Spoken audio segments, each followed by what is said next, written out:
No, I remember my first day at work. I spilled boiling hot coffee all down my boss's trousers. He went mad. Yeah, well, I'll remember that when I see Mr. Tate. I'm your boss too, don't forget that. And any news on your stolen car? No, it's probably out on the road by now with new plates and a fresh coat of paint. I won't be too sure. It might turn up yet. Yeah, well, I'm not holding my breath. Right, well, I'll leave you to it. After you've overhauled the grass-cutting equipment, can you clean out the swimming pool? In at the deep end, eh? Yeah.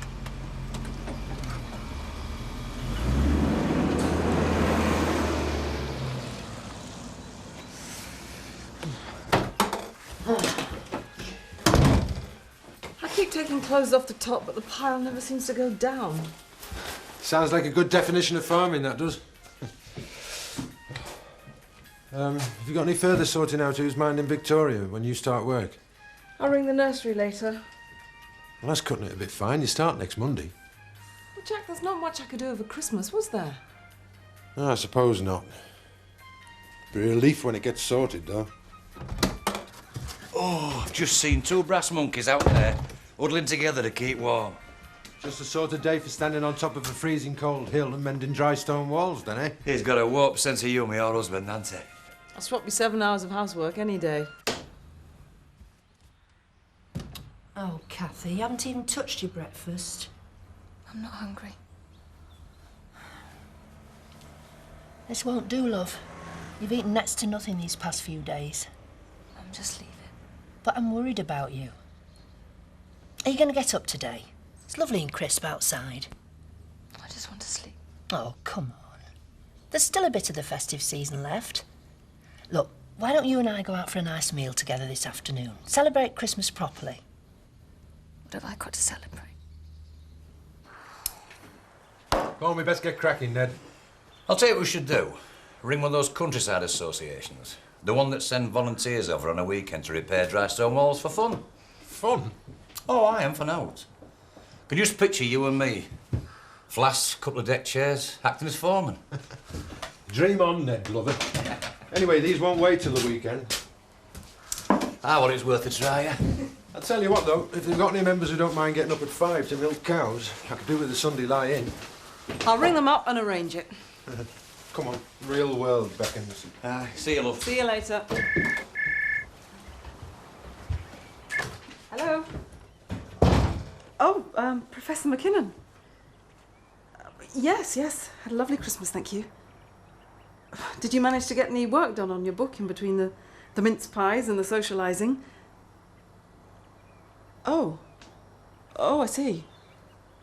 No, it's not a problem. It's just a bit unexpected, that's all. Well, you can't say I didn't eat for two this Christmas. I reckon this bulge is 1 part baby, 2 parts Christmas pudding.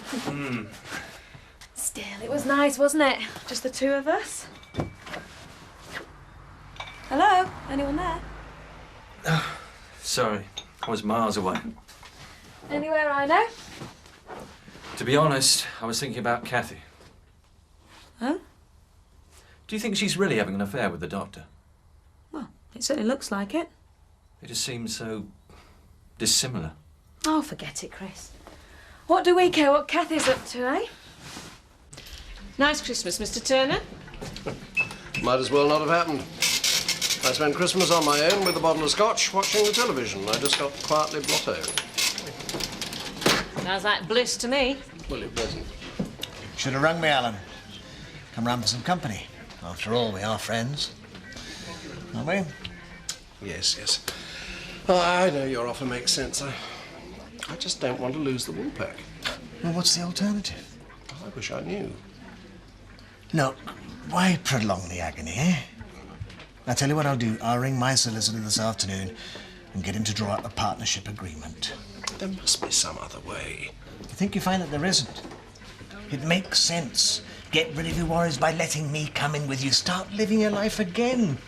For goodness sake, Eric, stop pressing him. I'm trying to help a friend, Caroline. Can't you at least wait till the memorial service is out of the way? You're right. But think on, old boy. It's the only solution. See you later. Don't let him bully you, Alan. Oh, he's not. He's just being a realist. I suppose it's time I followed suit. All right, all right. I promise not to get maudlin. It's just that I like to remember them who've gone in a more personal way. Yeah, but the memorial service will give folk a chance to share their grief. Yeah, it's all part of the healing process, isn't it? I know somebody who won't agree with that. Who's that? It was never Archie's style, that sort of thing. He was just like me, the man for the small occasion. Right, well, let's have our own remembrance era now. I propose a toast to Archie. Now, I've a better idea, lad. Give me that tray, love, and get me an orange juice. Do you mind if I cover for Kathy tonight? Too much Christmas cheer, eh? Not exactly. She's not very well. I'm sorry to hear that. What's the problem? It's nothing serious. Well, I hope not. I'll see you later then.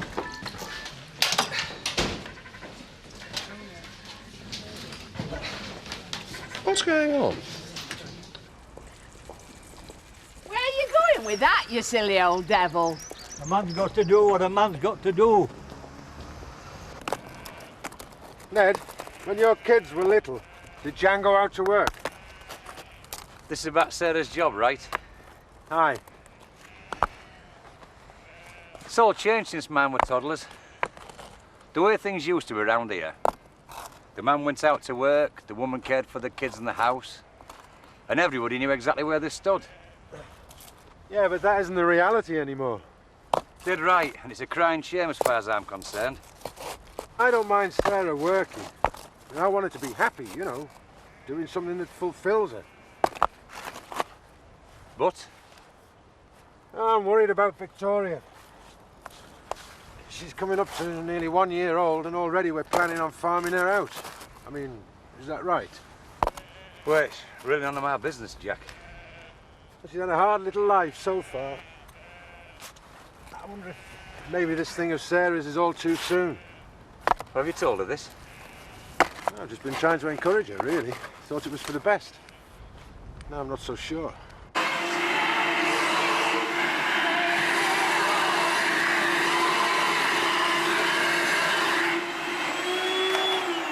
What? Could you do the bedrooms, please, Betty?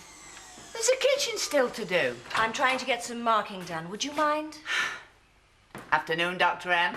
Hello, Betty. Bedrooms, please. Like a sandwich?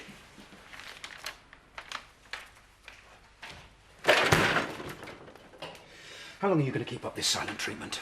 Betty will hear you. You know, I'm getting sick of this. I can take the funny looks from my patients, and I don't even care if they're gossiping like crazy about me in the village. I'm glad you don't mind. But you are amazing. I have never been unfaithful to you and Harrod in 20 years of marriage, and yet the first time some poor demented patient makes up a story about her, my wife believes her. Kathy's mother saw you in each other's arms. You know, sometimes I wish I was having an affair. Then at least there'd be some joy in my life.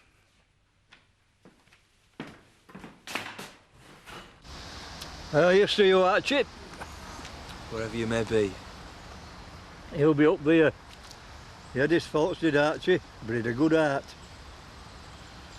What is it they say? The Lord takes the best first. Where does that leave me, then? Give over. You're the exception that proves the rule. I wonder sometimes. How long have I got left? Seth, you promised you weren't going to get maudlin. Betty keeps on about us making us wills. I know. I'll leave my ferrets to Frank Tate.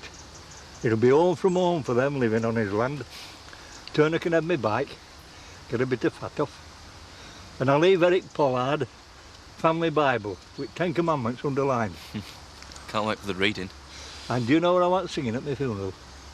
Wish me luck as you wave me goodbye, Gracie Fields. Never heard of it. Wish me luck as you wave me goodbye, la da da da da da da da da. To be honest, Seth, I'm glad you won't be there to sing it.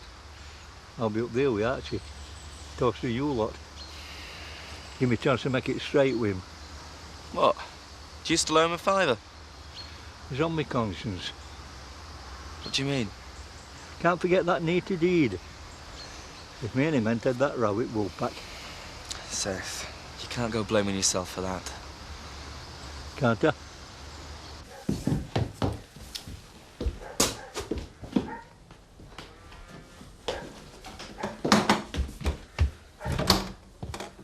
Professor McKinnon.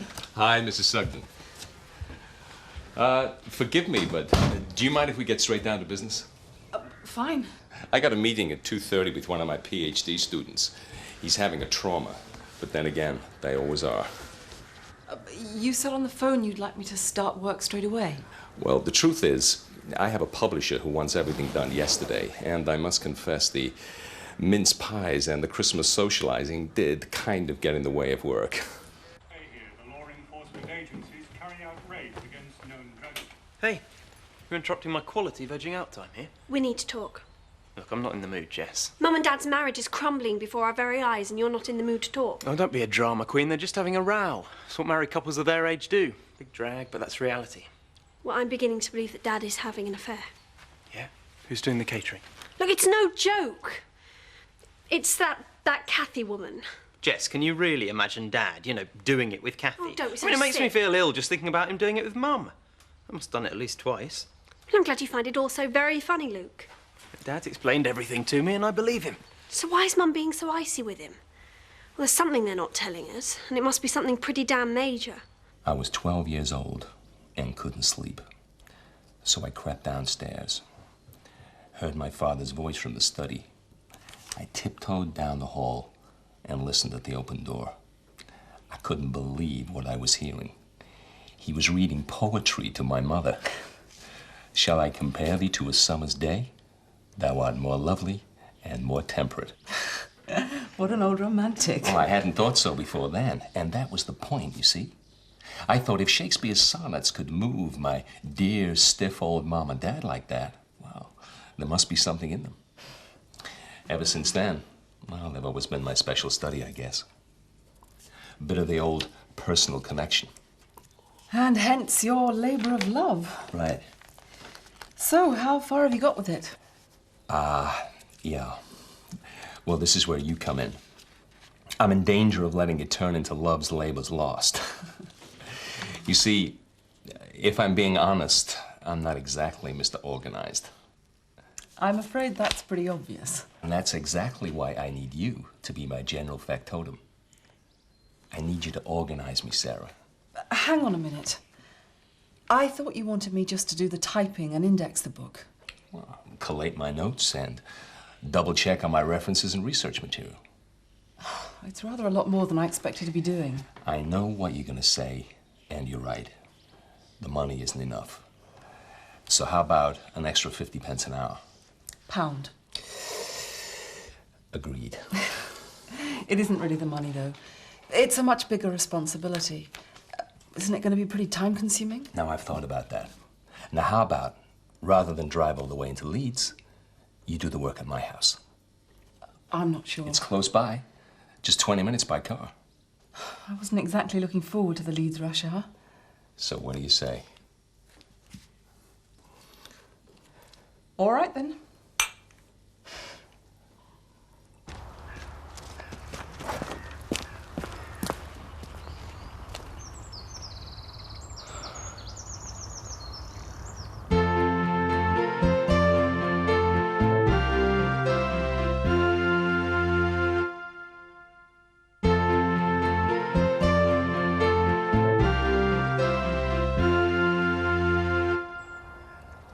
Well, at least we got the car back.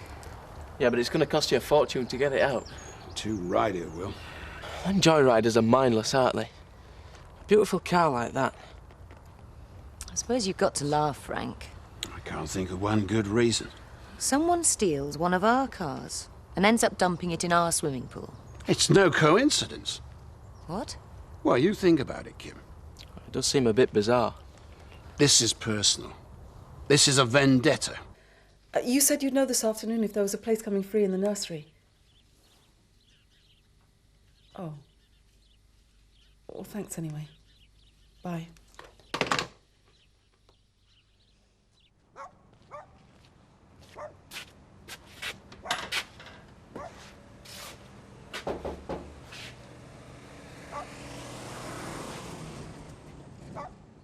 Hello. Hi. I didn't realise you were staying. Kathy's feeling a bit under the weather. Yeah, I heard. I just thought she might appreciate a bit of company. Oh, that's kind of you, David, but she's asleep at the moment, though. Oh, right. Well, I brought some magazines, just in case she gets bored. Oh, thank you. Will you tell her I called? I will. Oh, Mrs. Bates. Will she be all right? Nothing time won't heal. Bye, David. Right. See ya.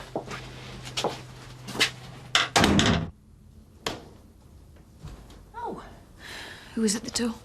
It was Dave Glover. Came to see how you were. Look, that's kind of him, wasn't it?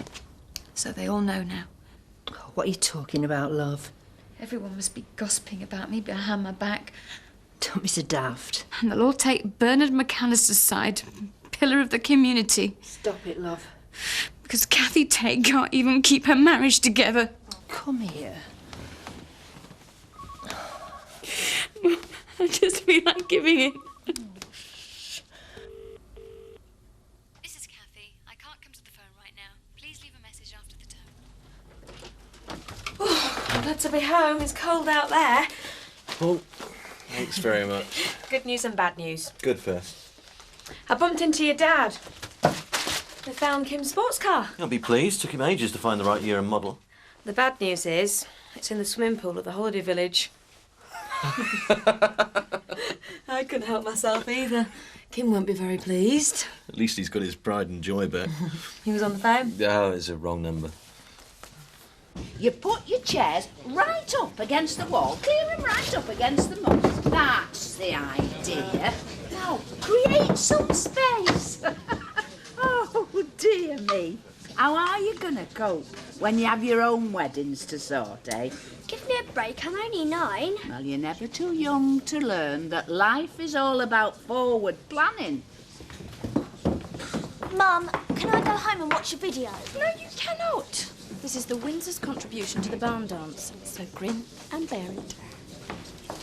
Talking of contribution, I notice none of the other members of the committee have turned up. Funny you should say that. Yeah, well, happens some of them have got good reason not to show their faces. Well, one of them, to be more precise. Oh, yeah. Have you been to a band dance before? No. Bringing your boyfriend? I never got a boyfriend. I had a girlfriend when I was your age. You never? Barbara Haig, we were inseparable. And you know, when we were 10, we ran away with circus. No. We did, but they made us bring it back. Some scholars are of the opinion that Shakespeare wrote his sonnets to a homosexual lover. Wow, live and learn. Oh, that's what I'm hoping to do. This could be a real opportunity for me to stretch my mind for a change. The farmer's wife's lot is still not a happy one, eh? Jan, you've got the ball pack. Oh, well, in turn, it stretches your patience, not your mind. Come on, you know what I mean. You're not stuck at home all day long just staring at the four walls. Oh, can be a welcome relief from Roy and Linda rowing, I must admit. Well, I've made my mind up. This is a new beginning. So what's he like then, this professor? Young and handsome, old and wrinkly? Jan, you're terrible. I'm only asking. I'm really glad it's worked out for you, though. Well, not quite. I rang the nursery today. They're full up. Oh, no. What are you going to do about Victoria, then? Oh, that's the problem. I haven't got a clue. Ernest? I'm sorry, I was miles away. Frank was saying, who should we ask to read the lesson at the memorial service? Right. Well, any suggestions? Well, I suppose one volunteer is better than 10 pressed men. What's the problem? Nothing. It's just, well, you seem to have enough on your plate at the moment. Frank, this village has been part of my life for many years. Many of the people who died in that disaster were friends of mine. I want to express how I feel about them and about this village.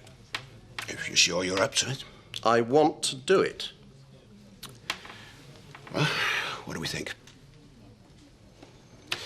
All right, Alan, it's down to you. OK, let's press on. Oh, we're watching that. Well, you're not now. It's not fair I had that programme on first. You watch too much television anyway. Shut your face, watch the news, you might learn something. Forget it. What's up with him? He's 14. So, How was your day? All right. Had a good talk with Jack. Oh, aye. He's getting himself right worked up about this job of Sarah's. Well, not so much the job. More what it means to Victoria. Oh, dear. Gonna be trouble then. Sarah told me nursery was full. Well, that won't please Jack. I was thinking, Ned, why don't I offer myself as a childminder? Hold on. We don't want to start getting involved in their domestic problems. I mean, if Jack's worried, like you say, then this would be perfect. Someone they know looking after Victoria. And what about your job at the Woolpack? Well, Sarah works mornings, be easy enough to juggle. I mean, a bit extra money in the house. Oh, I don't know. It'd be nice to have the baby around the place again. Hold on, missus. Are you getting broody? Watch my lips, Ned Glover. 3 is more than enough.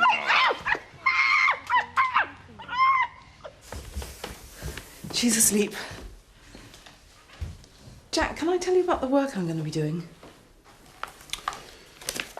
Typing? Actually, it's a bit more than that.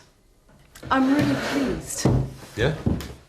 Yeah, I'm going to be indexing his book, doing a bit of research. Sounds a bit more of a job than you first thought. Well, not really. Have you sorted out Victoria with the nursery? They're full up. Oh. What are you going to do? I don't know, I'll sort something out. Well, with all due respect, don't you think you're doing this all the wrong way round? Shouldn't you have got Vicky looked after before you said yes to the job offer? It'll be all right. Look, I know this is really important to you, and I support you all the way. But don't you think it's too soon to be going out to work again? G&T, Bernard? No, not tonight, thanks. Is that a surprise? I thought Kathy did evenings. She's feeling a bit under the weather, that's all. Yes, and we all know why, don't we? What are you on about? Take it from me. She's just keeping her head down. That's rubbish. I was round there earlier, and she was in a sick bed. No need to get excited. I'll tell you something, Seth. A lot of old village gossip certainly won't help her mend. I'll see you. Seth, Betty. I want a word with you, Pollard. Always a pleasure, Frank. What do you know about my MG midget? Oh, yes, I'd heard you. Got a bit of a collector's item. One of the, amphibious sort, wasn't it? It was you, wasn't it? We found it this afternoon in the swimming pool, where you dumped it. Careful, Frank. That is slander. It's the truth. You have no proof at all. No, I'm sure you were very careful. Do you know, I really am quite curious. When anything ever happens to you, straight away you think it must be my fault. I never realised I could worry you so much. It's you that should be worried. You really are amusing. Look, I'm shaking. This time you've gone too far. Finding that car for Kim meant a great deal to me. I can imagine. I don't think you understand what I'm saying. Not tonight, maybe not tomorrow.